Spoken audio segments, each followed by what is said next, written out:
大家好，欢迎来到听书学史。这一次，我们将从和田秀树先生所著的《幸福地度过一个人的晚年》这本书中，学习如何与独处的时间好好相处，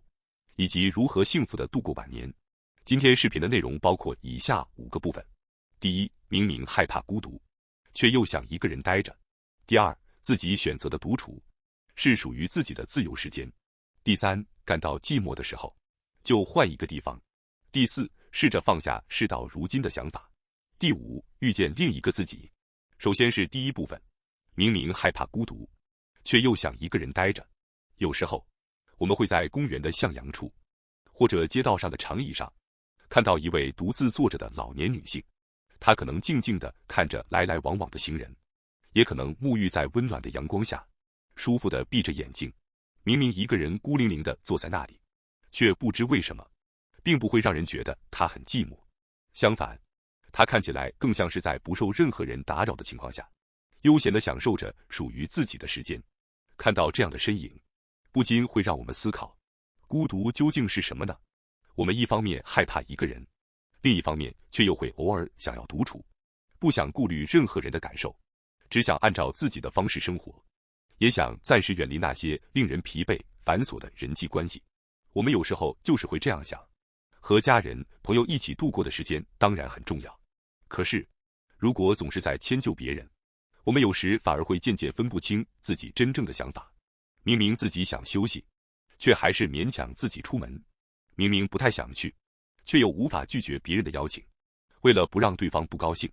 只好把想说的话咽回去。如果这样的日子一直持续下去，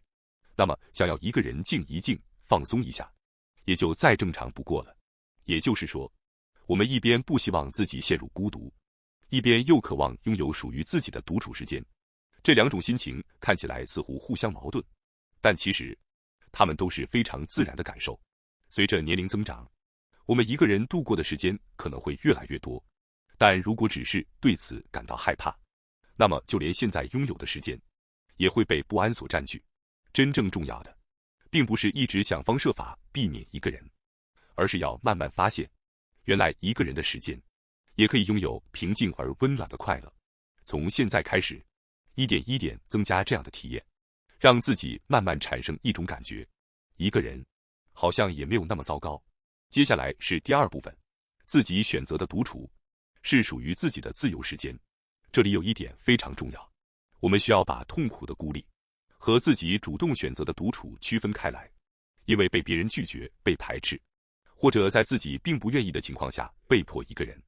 这确实是一件令人难受的事情。当自己需要帮助的时候，或者想找个人说说话的时候，也完全没有必要强迫自己独自忍耐。但是由自己主动选择的独处时间和这种被迫的孤独是完全不同的。比如今天就在家安静地待着吧，把那本一直想看的书读完吧，一个人去附近散散步吧。像这样由自己决定的时间里，拥有一种真正的自由。一个人的时候，不需要看任何人的脸色，吃什么，去哪里，几点休息，想做多久，这一切都可以由自己决定。兴趣爱好也是一样。年轻的时候，我们开始学习乐器，就会希望自己能够弹得越来越好；开始画画，就会希望得到别人的夸奖。我们很容易不自觉地拿自己和周围的人比较。但是随着年龄增长之后，我们的兴趣爱好其实不必再以进步或者竞争为目的。乐器弹得不好也没关系，画出来的作品没有达到可以拿给别人看的程度也没关系。所谓旅行，也不一定非要去很远的地方，去附近的温泉，或者找一家自己从来没有去过的咖啡店，其实就已经足够了。只要自己觉得开心，那就足够了。而且真正去尝试之后，如果发现自己并不喜欢，随时都可以放弃，没有必要想着既然开始了，就必须坚持下去，一定要做到最后。觉得厌倦了，就停下来，以后再次产生兴趣了，再重新开始。正因为拥有这种轻松自在的心态，反而有可能让自己享受得更久。想到什么，就在想到的那一天去试试看。如果一天当中能够一点一点增加这样自由自在的时间，那么也许你会慢慢觉得，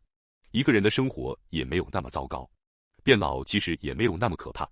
接下来是第3部分，感到寂寞的时候，就换一个地方。还在工作的时候，每天的安排基本上都是固定的，早上起床，去上班，与人见面，然后在规定的时间回家。如果曾经养育过孩子，那么准备饭菜、孩子上学等各种事情，也会让一天围绕着家庭忙碌的运转。可是，当工作结束，孩子也独立之后，像过去那样明确的日程安排就会越来越少。明明应该获得了自由，却觉得每天好像都一模一样。早上醒来，也没有特别要做的事情，一整天都没有和任何人说话，就这样结束了。回过神来，发现自己只是坐在那里看电视。如果这样的日子持续下去，那么一个人待着也可能会变得越来越痛苦。正因为如此，今后我们不能只是等待别人来帮自己安排生活，而是需要想办法，主动让自己的每一天发生一点点变化。如果开始觉得一个人待着很难受，那就试着出门吧，不需要有什么特别的目的，可以去附近走一圈，去超市逛一逛，坐到公园的长椅上，去图书馆看看报纸，或者去咖啡店喝一杯咖啡。能够让自己走出家门的理由，有这些就已经足够了。待在家里的时候，有时会产生一种错觉，是不是只有我一个人？可是，当你真正走出家门，就会发现，一个人走路的人，一个人吃饭的人，一个人看书的人，其实一点都不少。一个人待着，并不是什么特别的事情，而且，属于自己的地方，也并不只有家里、附近的公园、图书馆、咖啡店。只要能够让自己感到放松，都可以成为属于自己的一个小小居所。所以，即使感到寂寞，也不需要马上想着去认识一大群朋友。首先，只需要稍微改变一下自己所在的地方，看看窗外的风景，吹吹风，感受一下周围人的存在。仅仅这样，有时候就能让沉重的心情稍微缓和一些。所谓享受一个人的生活，并不是把自己关在家里，而是即使一个人，也能够拥有几个让自己感到舒服自在的地方。第4部分，试着放下事到如今能够让我们享受独处时光的东西，有时候并不知道会在哪里出现，可能是自己从很久以前就感兴趣的事情，也可能是年轻时曾经想做，却一直没有机会去做的事情，甚至可能只是偶然从电视或报纸上看到的一件事情，一个非常微小的契机，都有可能成为新的乐趣。现在这个时代，只要对某件事情产生兴趣，就可以通过手机或者电脑轻松地查找相关信息，可以重新了解一下自己过去喜欢的历史，可以一边看视频，一边尝试做一道简单的料理，可以查一查花卉的养护方法，也可以重新唱一唱年轻时喜欢听的歌曲。只要找到了入口，前方就会有无数新的世界等待着你。如果想进一步深入了解，可以读书，去图书馆的话，也可以不用花钱就学习新的知识，还可以参加当地的讲座、兴趣爱好活动，或者大学举办的公开讲座。在这个过程中，说不定还能自然地遇到一些和自己有着相同兴趣的人。但是，当我们站在一个新事物的入口时，有一句话却很容易把很多人拦下来，那就是现在才开始，是不是已经太晚了？到了60、70岁才开始，还能学会吗？还能坚持很久吗？现在是不是已经太迟了？因为这样想着，即使产生了兴趣，也会在真正开始之前转身离开。可是，真的有必要这样想吗？与过去忙于工作、养育孩子的时候相比，现在能够自由支配的时间应该更多了。而且，开始一件事情的目的，并不是一定要成为专家，能够觉得这段时间很开心，能够发现一些直到昨天都不知道的知识，能够产生明天还想继续的想法，仅仅这些，就已经足够有意义了。与其去考虑1年之后自己能够进步到什么程度，不如换一种想法。今天这1个小时，我能不能开心的度过？如果这样想，那么人生就不存在开始的太晚的年龄。不要再说现在才开始，已经晚了。不如告诉自己，正因为是现在，所以更应该试试看。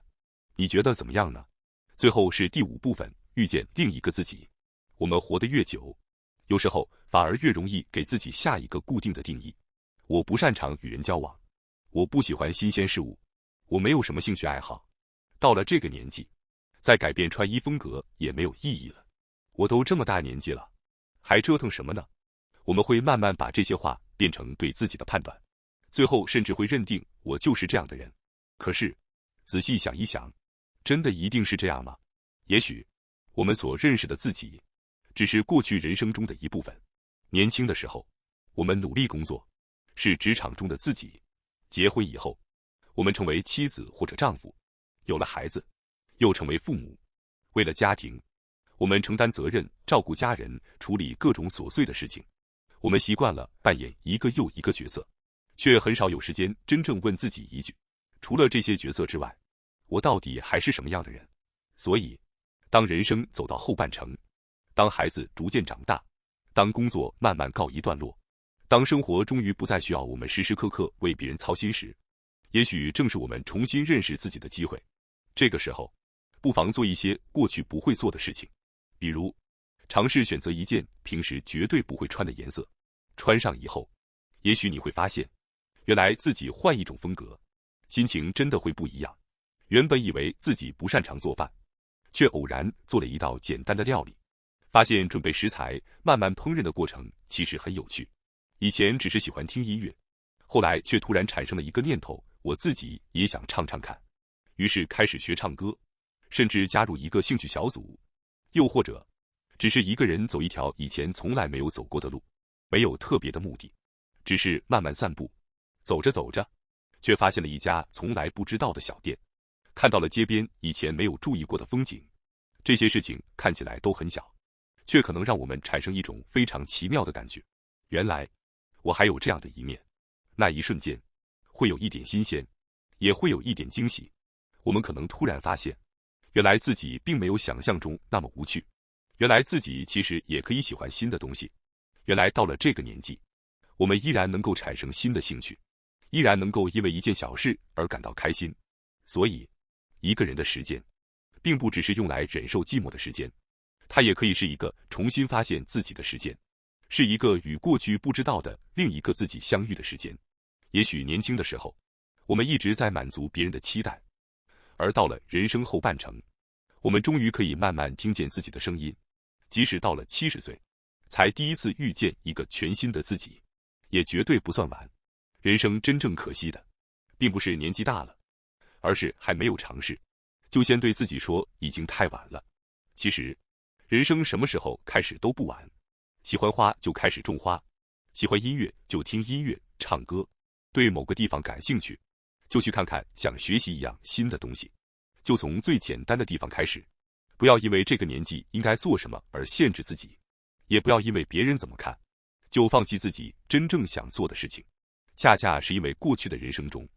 我们承担了太多不同的责任，所以从今以后，更应该留一点时间给自己，去尝试一个全新的自己。而幸福地度过一个人的晚年，也并不意味着从此以后就不与任何人来往。真正舒服的晚年生活，应该是能够按照自己的意愿选择与人相处的方式。想见的人，就主动去见；想找人聊天的时候，就打个电话，约朋友喝杯茶；喜欢热闹的时候，就去参加一些活动。而当自己感到疲惫、不想说话的时候，也完全可以回到属于自己的独处时间，能够享受与人相处，也能够享受一个人的时间。这其实是一种非常难得的自由。有些人害怕独处，是因为一安静下来，就觉得孤独。但当我们慢慢习惯独处以后，也许会发现，一个人的生活并没有想象中那么可怕。一个人吃饭，可以慢慢吃自己喜欢的东西；一个人散步，可以随时改变方向；一个人看书，不需要迁就任何人的时间；一个人旅行，也可以按照自己的节奏安排一天。没有人催促你，也没有人要求你必须做什么。今天想早一点睡，就早点睡；